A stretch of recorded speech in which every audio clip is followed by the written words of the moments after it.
thank you for being part of Multiple Sclerosis News Today, official coverage of this conference, and to agreeing to this filmed interview. One issue that has raised interest recently is the consequences of switching therapies in MS.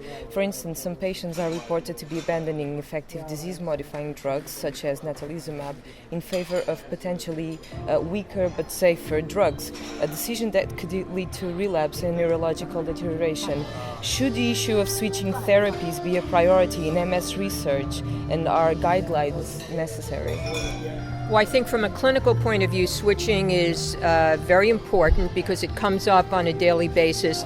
There have been a number of discussions, panels, etc., but there are no uniformly accepted principles. I think that there would be room for attempting some meaningful, agreed-upon guidelines for when you would switch. What are the rationale for switching? There is a literature on it. It's just that there is no uniformly accepted consensus.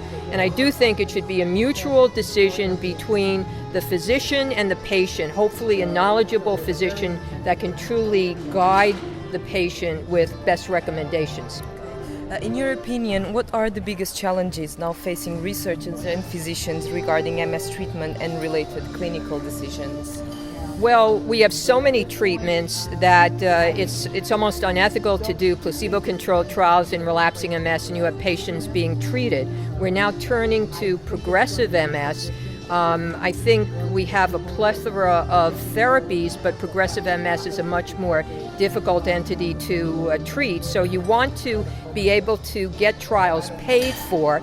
You'd like to be able to use perhaps repurposed drugs, yet nobody wants to fund that sort of study. We clearly have lack in developing treatments for the neurodegenerative progressive form of MS and CNS repair. And I think there should be more of a kind of a consortium between clinicians, between pharma, between governments to try to push forward collectively to try to optimize our resources to get to answers for MS.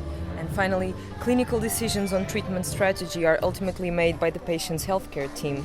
Patients, however, often feel they should be active in this process. Do you believe that a greater patient involvement could increase treatment compliance and potentially bring added therapeutic benefits? Shared decision making is a major push in the United States. We absolutely believe in that. The patient has to understand, buy in, accept their treatment, or you're in danger of poor adherence and compliance. So I think that we really do push and really buy into the concept of shared decision making. I think it's vitally important. Thank you very much. You're welcome.